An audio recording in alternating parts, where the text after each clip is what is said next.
and good morning and good afternoon or evening, wherever you guys are in the world. It is awesome to join you again on AYP. So, we got a lot of stuff to talk about today. We got a guest who you know, but I'm going to introduce him anyway. But before I introduce him, if you don't know who I am, I'm Marc Silber. I am a published author in Carmel, California, where Ansel Adams lived, Edward Weston, and a lot of other amazing photographers still live. And I want to just remind you of a couple of things that are going to help you through this time period. This is a really odd, stressful time period, and there's three things that you can do easily and you should be doing, and I just want to remind you of those things. One, get outside if you can, if you're not in a complete lockdown, for a daily walk. I take walks every day with my dog, Shyla. You've been seeing a little bit of her on Facebook. And day before yesterday, I came across this unbelievable bobcat just posing. It was literally like it was waiting for me to come along and take a photograph. Unfortunately, all I had was an iPhone. I really needed a camera with like even a 24 to 105 would have helped a lot. I got as close as I could, and then it finally turned around and took off. So taking walks, journaling is really good. It gets stuff out of your head and onto paper, and you can put your thoughts, realizations, goals, problems you want to overcome. We'll do a whole video on what you should put in your journal, but it's very helpful. Last thing is do something that gets you inspired. That's easy. You just tune in here. We're going to inspire you today. So our guest, who you already know, many of you, Bob Holmes. I'm showing his Instagram here, and this is a photograph he took of his friend, Ansel Adams, in his home. I'm so jealous of this photograph. Ansel is looking like he's really chilled out. I love those shoes. Bob became friends with him, came from the UK, and got to spend a lot of time with Ansel. Bob has also, there's so many awards, I'm not going to be able to give you all of them, but he won Travel Photographer of the Year award 5 times, as well as many other awards. His work has appeared in over 50 books, and he's not even 50 years old. I don't know how he did that. He's funny, he's witty, he's a great teacher. Please welcome our friend, Bob Holmes. Bob, welcome to AYP. Thanks, Mark. Always good to have you here. It's good to be here. We're going to talk about your first trip or your first assignment with National Geographic. I think that's amazing. Yeah, there are a lot of it's perfect to talk about. I always talk about it in workshops because although the world has changed dramatically since those days, this was 1980, and it was sort of the tail end of the golden era of magazine photography. I guess the thing that killed it all was 2001, September the 11th. The industry died because it was a perfect storm of September the 11th, the introduction of digital cameras, stock sales. A lot of us, particularly with books, I shot books not for the income I made from the book necessarily. That paid for my travel and got me to interesting places. I spent a month in Tokyo, Sao Paulo in Brazil, Mumbai in India, Milan, all over the world. And it paid for that. But the real income was from the sale of the photographs that I took on those assignments. And that all collapsed with digital photography because everybody became a photographer. So true. And everybody was prepared to give photographs away in return for a byline. So a lot of us who thought of that as our retirement fund suddenly have the rug whipped out from under our feet, and we had to rethink ourselves. Anyway, back in the early 80s, in 1980 specifically, there was still a good, strong market for magazine photography.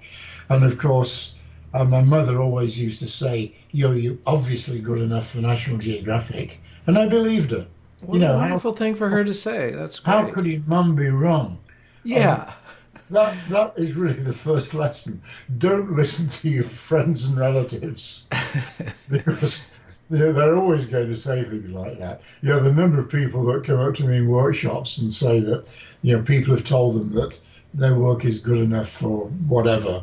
Yeah. Uh, and you've got to look at your work absolutely objectively, stand back from it, and see it as it really is. And in 1980, I was a good photographer. That was all. I was competent, but I'd never really shot very much. I was a very enthusiastic amateur. I Yeah. moved to the States in 1979, and I started writing about photography because it was all I could do. I couldn't get any jobs as a photographer. That's But interesting. I never uh, knew this, Bob. art directors I went to see in San Francisco, I thought I'd just walk into a design office and come out with an assignment. Sure. Didn't happen. In fact, one art director told me to go back to England. Said, "You literally said you're wasting your time here. The city's full of some of the best photographers in the world. We don't need any more." And I'm Welcome delighted to to San say, Francisco. a couple of years later, he went out of business, Oh, well, good for him. It which is serves him right. the guy's a complete jerk. That was very satisfying because I tried On never to behalf be. of all San Franciscans, I'd like to apologize for this miscreant.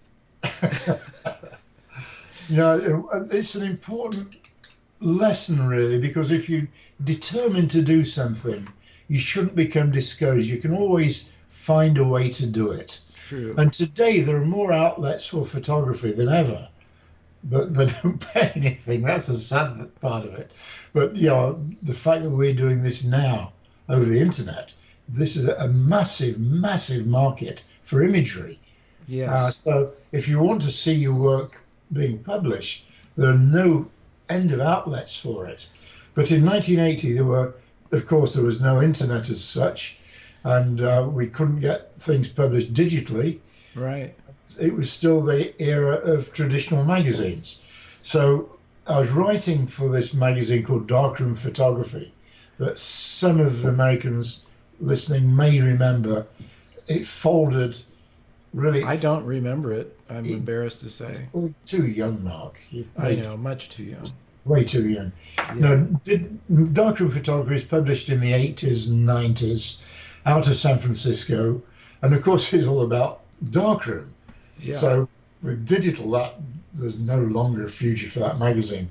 It's like a company that used to be in San Francisco called Just Film. Bad name these days. Dark, Although it might work again. It's having such a comeback. yeah, it could work again, but Just Film, Yeah. 2000s, that was a That wasn't sensation the to me. thing. Um, anyway, I was writing for this magazine. I was interviewing people like Ansel, Brett Weston, a bunch of really well-known West Coast photographers, and some less well-known. And I did a whole series of interviews with them. Galen Rowell, who was a Wow. very good friend of mine. Galen was one of my closest friends here. I knew before I moved to the States. So I did all these interviews, and I thought, this is crazy. I want to be a photographer. I don't want to be writing about photography. So I suggested to the editor of the magazine that I do some stories on the people behind photography. Uh-huh. And my thought was that if I do this, I'll get an introduction to all the most important people in That's a editorial. very clever idea, Bob. Why didn't I, I think of that? I said, how about interviewing someone like the director of photography at National Geographic? And she said, yes, great idea. If you can set it up, we'll run it. So I called Geographic. I got through to the director of photography, is a legendary photography director. I'm going to bring his photograph. You have it on Instagram. There it is. There he is.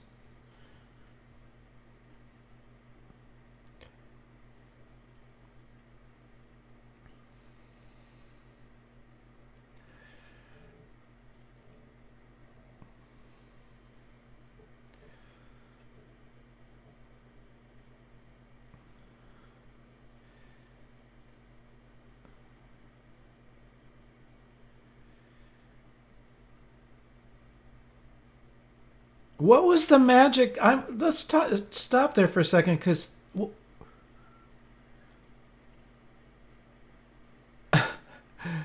yeah, amazing, absolutely.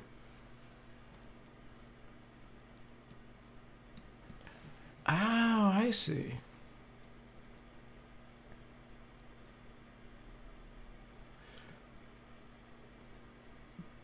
The National Geographic, I would, yes. Oh, darkroom. Okay.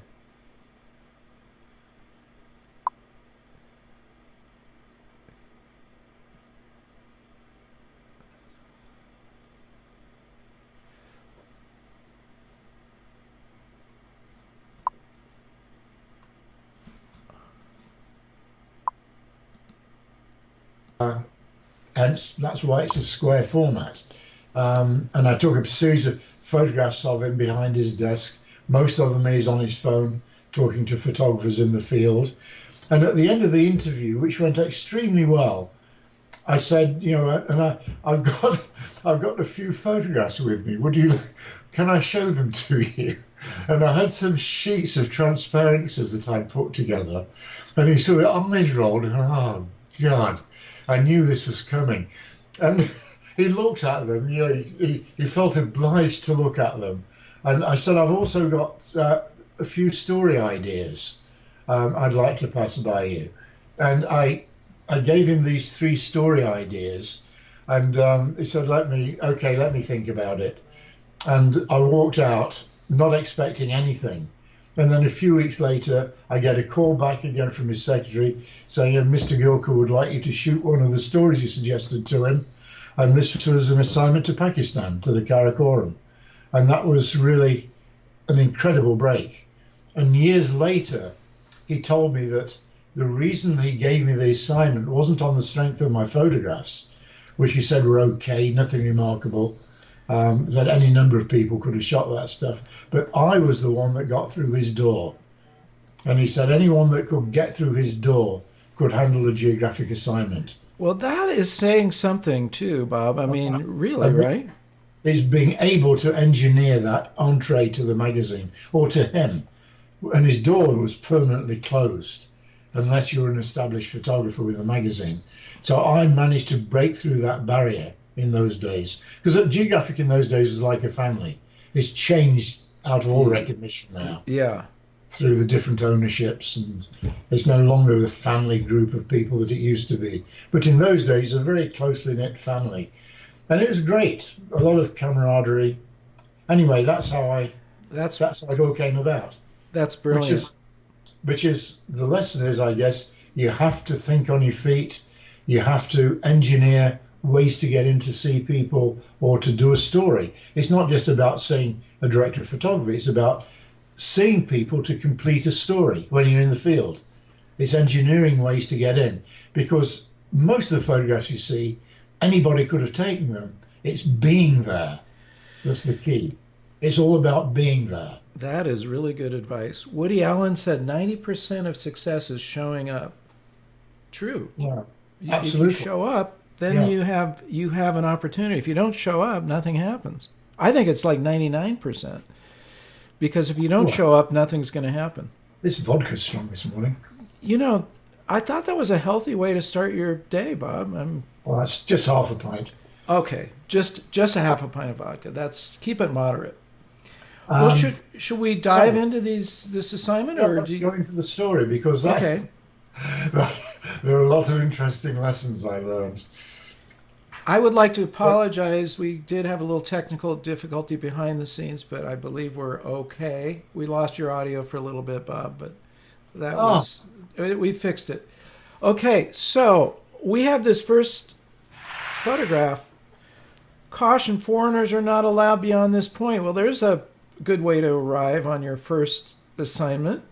yeah, Welcome to, the assignment was so it's on the Western Karakoram, and is based on the Karakoram Highway, which had not yet opened. It was a highway that went from Rawalpindi in Islamabad all the way up into Kashgar in China, or in Tibet, I guess it should be called, into the far western end of China. And it hadn't opened. No one had traveled the highway apart from the Pakistanis. And I was one of the first group of foreigners to be there. And of course, before I could get on, this is quite a long way north on the highway where this sign occurred. And there's a barrier across and the army were there. And I managed to get in. I was working with Zia, who was president of Pakistan at the time, who was an evil man. He was assassinated. His plane was blown up a year or two later. But he was a scary guy. I met him a few times. And Zia was really scary. But of course, he controlled Pakistan very tightly. And I was able to get permission from him to go. I couldn't get permission to cross into Kashgar. I could only go up to the Pakistani border, but I could go past this barrier where no foreigners had been before, which is really exciting. That's amazing. And once I got past it, the scenery was phenomenal. The problem was that the Karakoram Highway was in a continual state of repair, and it was being washed out almost weekly. Should we bring up that photo of the guys on the? Just there they are. That is a washed out highway. Yeah. How did they even get there? Well, they were trying to cross in the Jeep, but the Jeep got waterlogged. Oh my gosh. And they had to get off, and eventually, I forget how it did, but I think it's pushed out. And I had to wade across, and I had to wait to get that photograph. But there were glacier streams coming down continually, and these glacier streams were rushing out the highway. So on a physical level, it was a very difficult assignment because it involved Himalayan peaks, very rough terrain, incredible physical problems like this. Well, let me ask you, Bob, for a second, because it looks like you are standing in the middle of this river, right? Yeah, I was. Yeah. And how are you not getting pushed away by this flow of water? I honestly don't remember, Mark. That's a remarkable thing in itself. Yeah, one of the things about photography, and I was reading this by someone else, that you get so involved in something, you forget everything else. That's true. You get in the zone.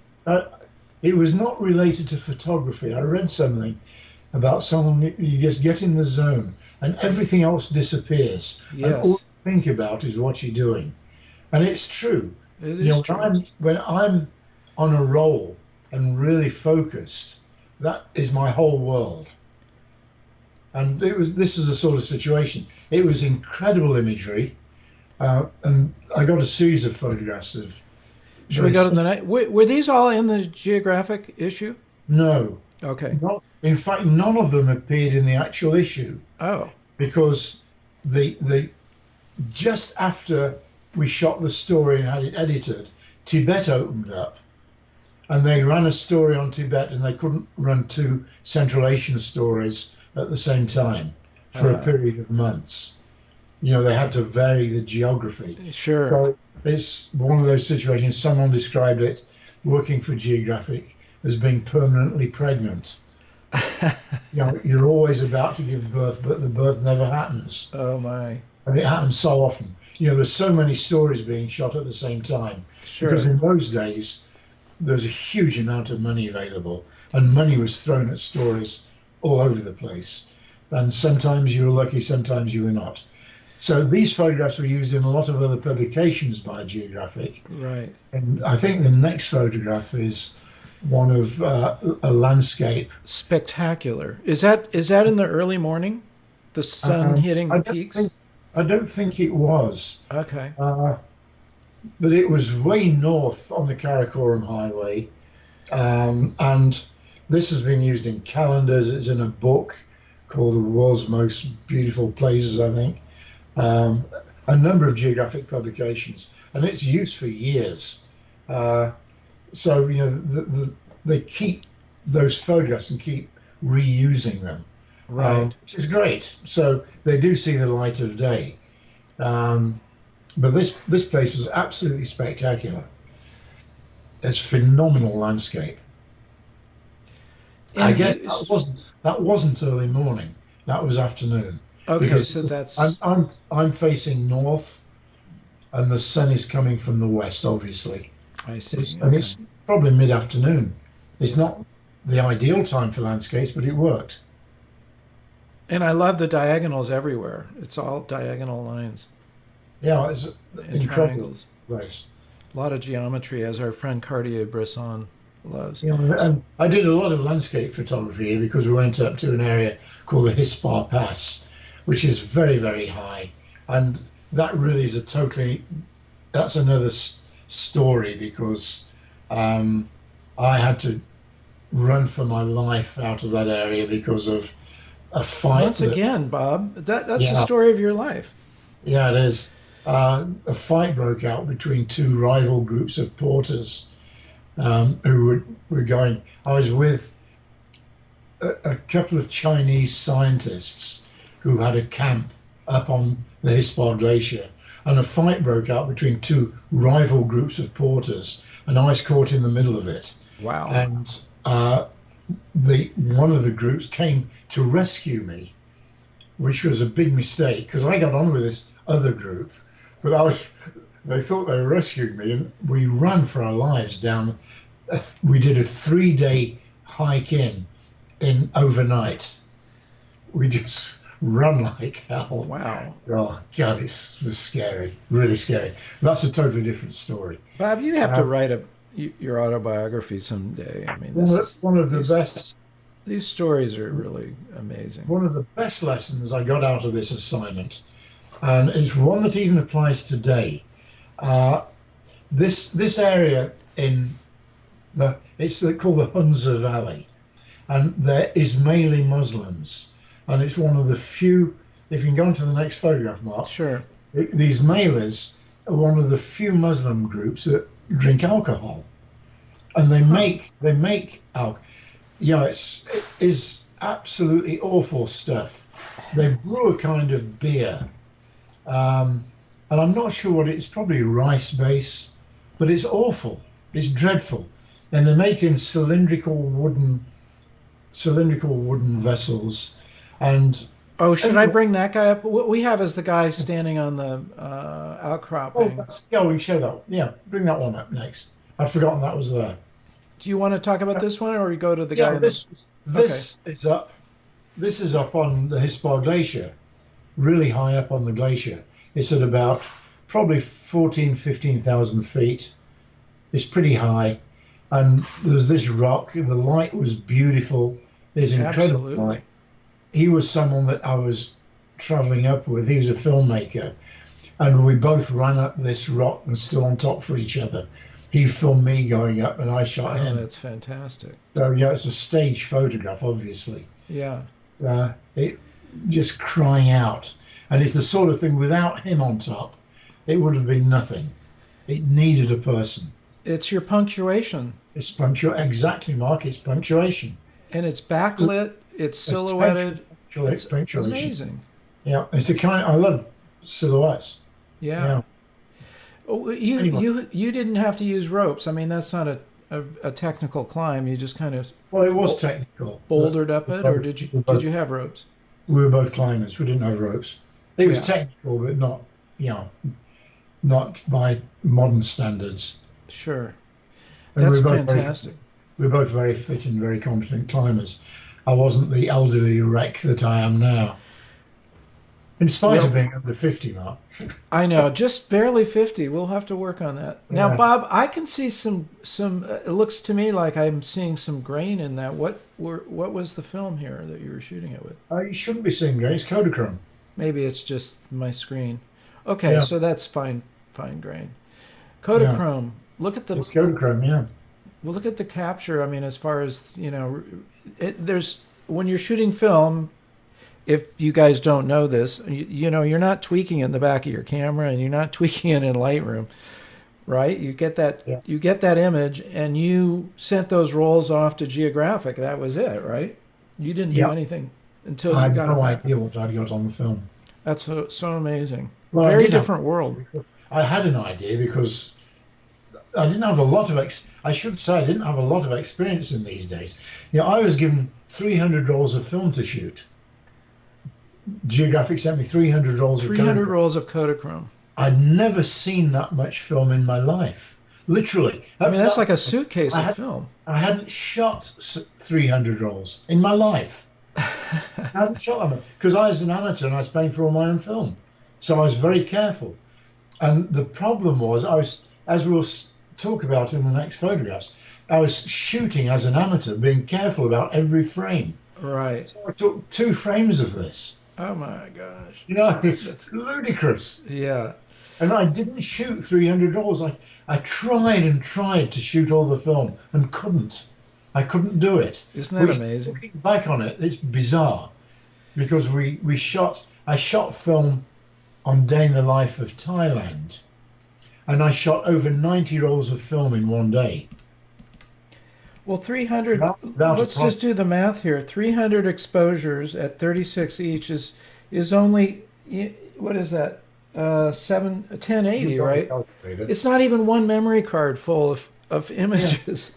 Yeah, I know. It's inconceivable. It's But just, anyway, that could be one day's worth of memory card if you were out shooting a lot of stuff. Should we look at the guy with the bucket? Yeah. Or no, wait a minute. I'm sorry. The next guy we have is the guy smoking a pipe.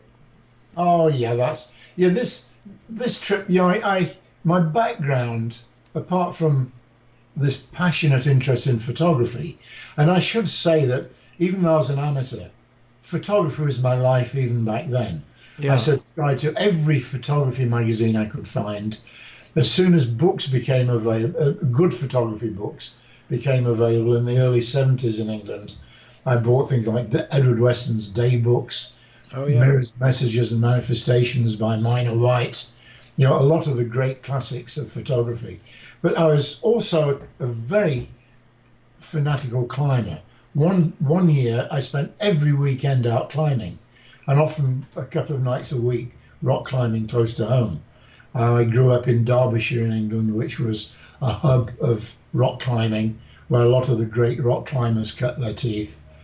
Joe Brown, who sadly died at the age of 90 last week, Wow. who was one of the most famous rock climbers in England. And we all grew up in this area. And so I was really a climber, which was one reason I was an appropriate photographer to go to the Karakoram, Yes. because it involved mountaineering expertise. But while I was there, I became very interested in the culture, and I became as equally interested in people as I was in the mountains. And so I started doing a lot of what I guess you call ethnographic photography, which is what has continued until today. You know, it's one of my loves about so-called travel photography. It's more ethnographic than travel. I love the smoke and the pipe itself is a punctuation. You've got beautiful light. And again, a lot of this it was very intuitive. Yeah. I didn't have enough knowledge to think about what I was doing. I just saw something and instinctively reacted to it. The backlighting was obvious because I wanted to show the smoke. I didn't think of it in those days. I think, oh, there's backlighting, it'll be nice with smoke. Yeah. But you know, I intuitively recognized. I was aware of light. I was very aware of light, without thinking too deeply about it. Now I think about it more often. If I see nice backlight, I look for smoke. Well, there you go. And you said too, smoke, steam, dust, all those things add such a great layer to the photograph. Yeah. Oh, absolutely. Here's our guy with the bucket now that you were about to tell the story. Yeah, He's the beer maker. The beer waller. Yeah, they make this concoction that is, I always say if it was served at the Betty Ford Clinic, there wouldn't be any takers. Yeah, That's pretty bad. it was so bad. It was Ah, absolutely awful. But they loved it, and they certainly got high off it. Yeah, they drink it in copious amounts, but it was bad. And every year, uh, at a certain time of year, the local shaman came out. Yeah, and this photograph of the guy with the beer bucket isn't a great photo. The light on his face is horrible. yeah. It could have been really good if I'd bounced a bit of light into his face, and if I'd shot this digitally, I'd have gone into Lightroom and brought out the shadows. Right. Of course, this was again Kodachrome, which is Yeah. very unforgiving, and it works for the story, but it's not a great example of a portrait. Anyway, I'm digressing. Yeah. The village that I was camping at, because there are no hotels, there are hotels now on this road. Is that It's right? changed out of well, it's 40 years ago. It's changed out of all recognition. There's tourism up there even today, in spite of the problems in Pakistan. There's still tourism, and there are hotels all the way up the road. When I was there, there was nothing apart from a few places where you could pitch a tent. So I was camping up there, and one of the villages I was camping at, the shaman was going to give the projection for the next year. And I think the next photograph is of this shaman. Okay. And Yes, with the drums. Oh, he's yes, the shaman, and the guys are he's the playing shaman. drums too. And he Okay. was getting high as a kite.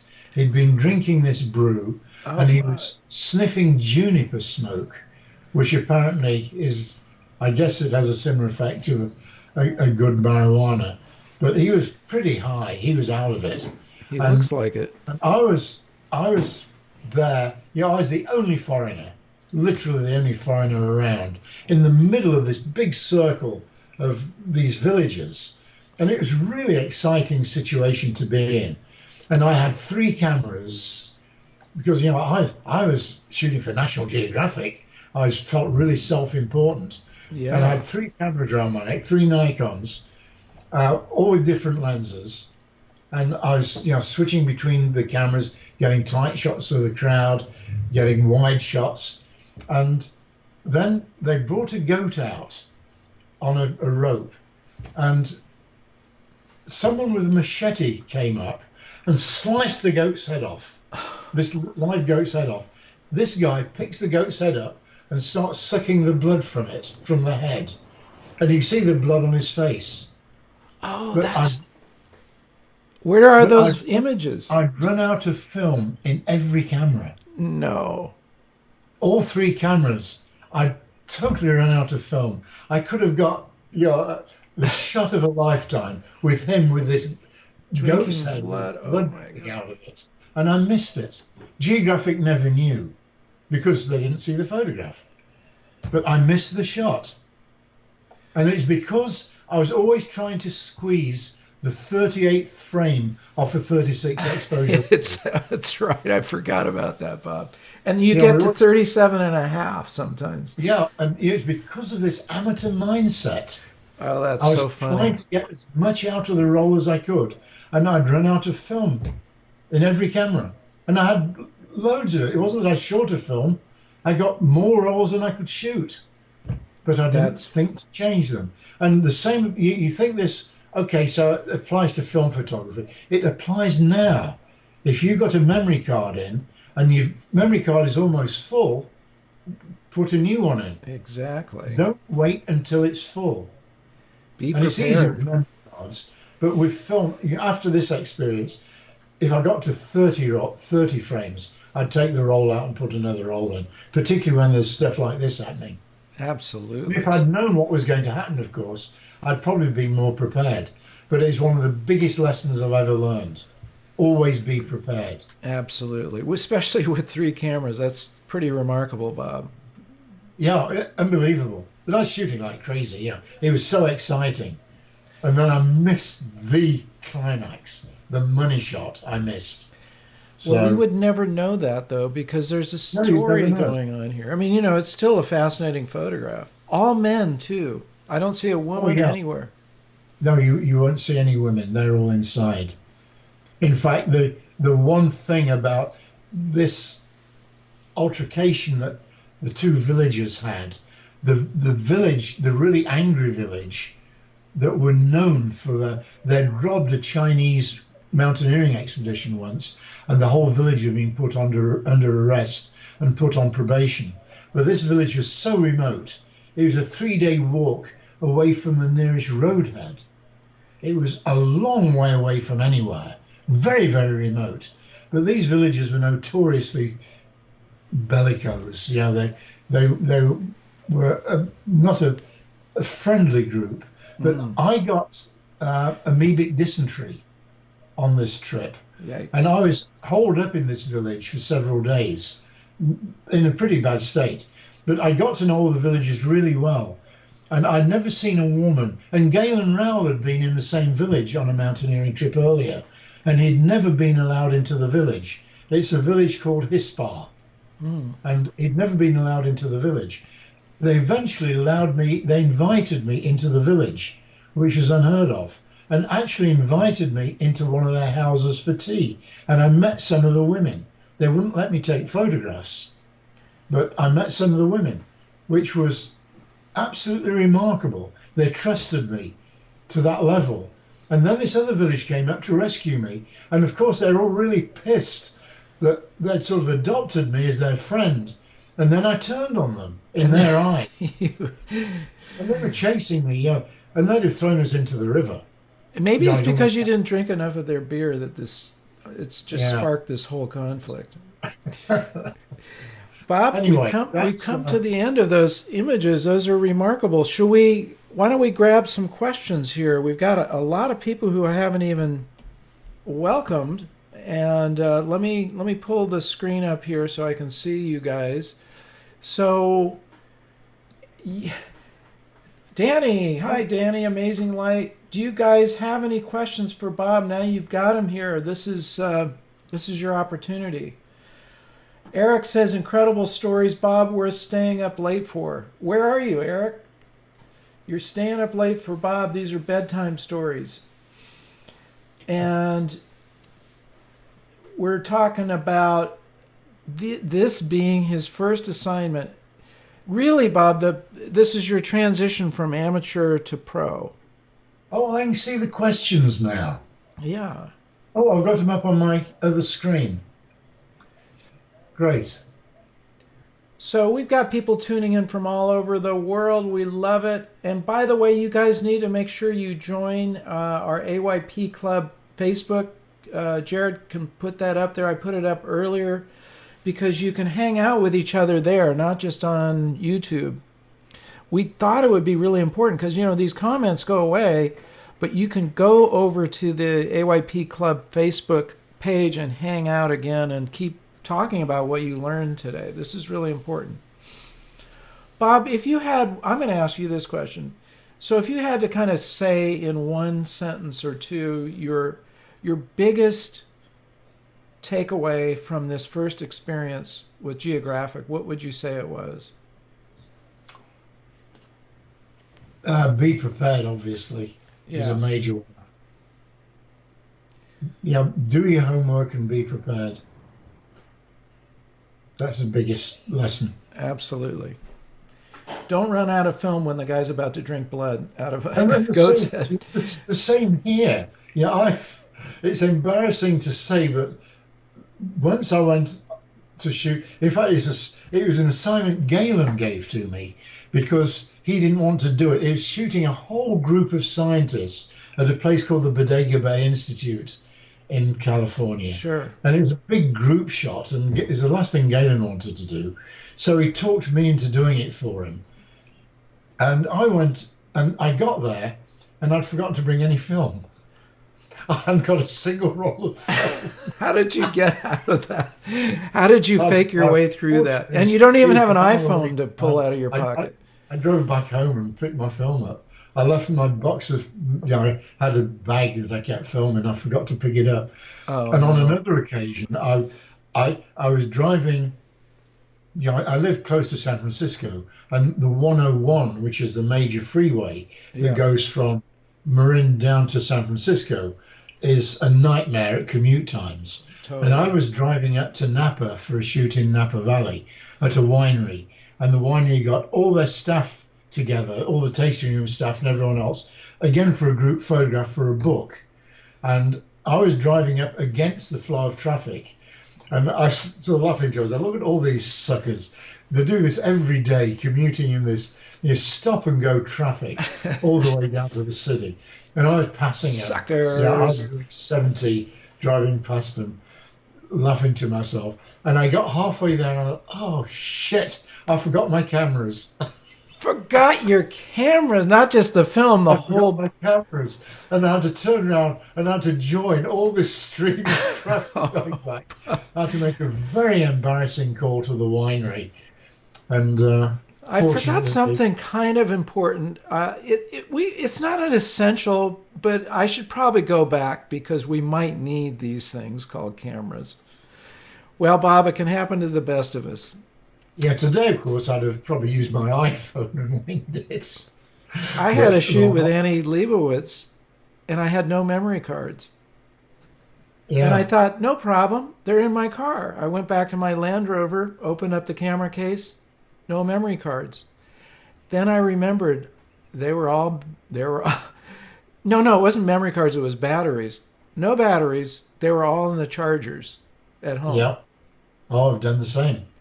So, yeah, one good tip, create a checklist. Yes, Just write something up on your computer, print them out, print out a absolutely. dozen of them, and check everything off before you go on the shoot to make sure you have everything. It's so easy to forget batteries.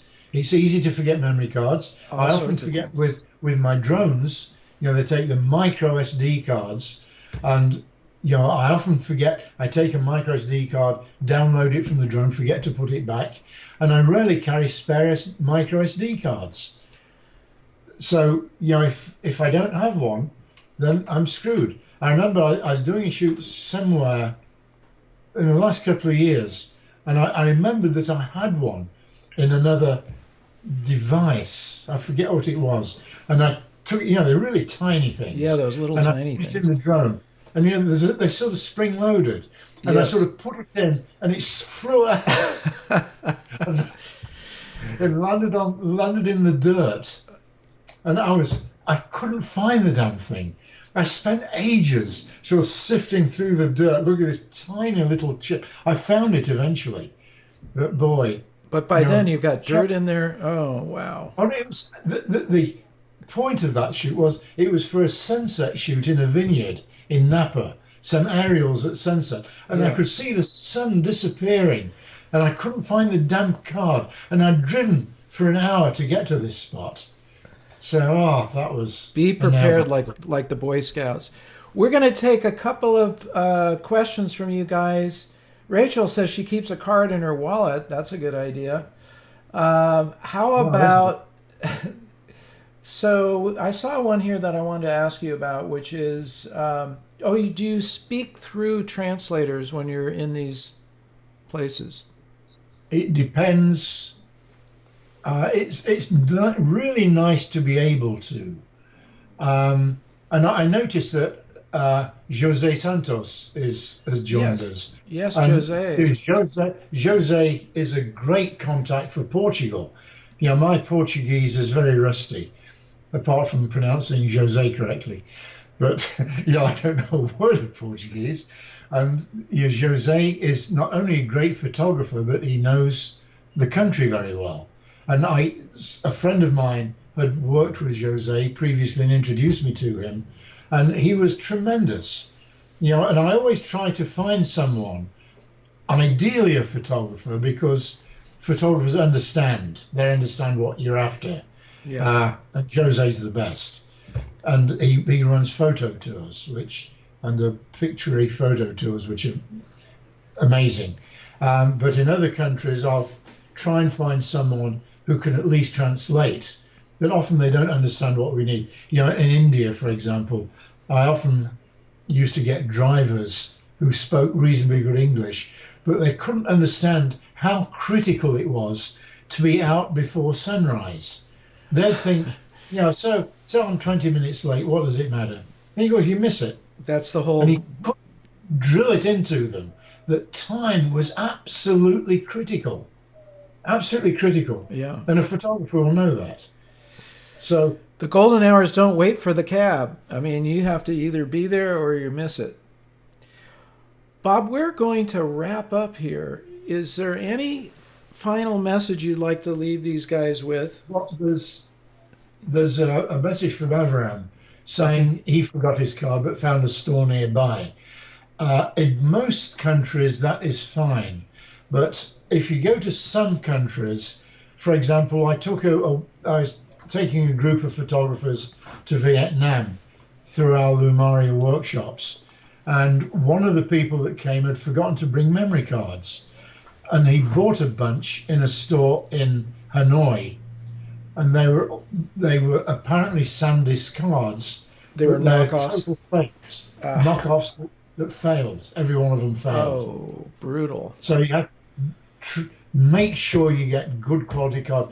Go Yeah. to B&H or wherever, or your local store, and buy good quality cards. They're inexpensive now, Do but not make sure you get economize.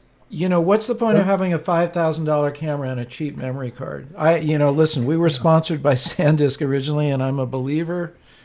Get their cards. They really do hold up for a I've reason. never had a problem with SanDisk. I I have agree. with Lexar. I had a Lexar on a shoot. The very first digital shoot I did in 2002, I had a Lexar card fail and SanDisk lost. invented the technology, and they've got it down. So there you go. Bob, any final point you want to leave these guys with besides be prepared? What should they No, I do think to that's advance their photography? take lots of photographs, keep shooting. Exactly. Bob, thank you once again.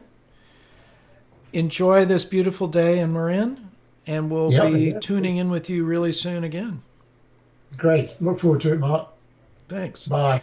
All Bye, right. guys. We got a couple of things to talk about, you guys. First of all, that was awesome, as always, right? Okay, so definitely join the AYP Club Facebook page, group rather. And it is a group of people who want to get together and advance their photography. It's just shaping up. I mean, I just put it together like a few days ago, but we've got a lot of people joining, bringing their photography. I want to make it a safe place for doing critiques so you can get honest feedback, not just I like it or I love it. You need feedback. Um, and it's a place to hang out after you come and see these shows. You should go back there. But there's another place you ought to go, and Jared will put this up. So we have show notes, a place for these videos to live. In fact, you guys will have access to them early. This video will go live, I think we decided on Saturday on Facebook, because after the live show, we take it off, we do a little editing, and put it back up again. It'll go up on Saturday, but you can actually access it right away. Jared's going to put the link up. And if you want to, and I think this is a really good idea because you absorb all this information and you're leaving some comments, which is great, but I think it's also good to help you catalyze what you learned. Write down the key points that you noted. And you can do that in our AYP Club group itself. Just do that under the post. You can also go to the show notes page and do that as well. And it helps you. It's like journaling. It's the same thing. It gets it out of your head. There's something about writing it down that also helps other people remember and realize what it was that resonated for you. Those are the big things. I've gotten about, I don't know, 5 or 6 videos from you guys. And I would love to have about 20 because I want to put this together this weekend. And it's basically just, you can shoot it on your iPhone, your smartphone. It only has to be a 5-second clip, right? Tell us what you're getting out of these AYP episodes. What is it that it means to you? Because it'll help other people realize what's going on. So please do that. I have a post in YouTube. There's a Dropbox. You just put it in there. Make sure your name is on the file so I know who it's from. And then I would like to edit those together this weekend. So if you guys can do that in the next day, by Friday, that would be really cool. Please don't be camera shy. You know, sometimes photographers want to only point the camera that way. Just do a selfie or have somebody shoot it for you if you need to. I mean, it's going to really be helpful, and I love hearing from you guys. So, listen, I don't think I've forgotten anything. Jared, you can remind me if I forgot something. Welcome Chris, who's working with us from the Philippines. He's going to be assisting us with all these kind of behind the scenes things. We're turning these into audio podcasts. He's going to be editing them and putting them up, which is cool because you can listen to them again when you're walking or driving or whatever.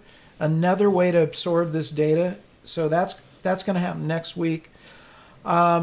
Make sure you tell your friends.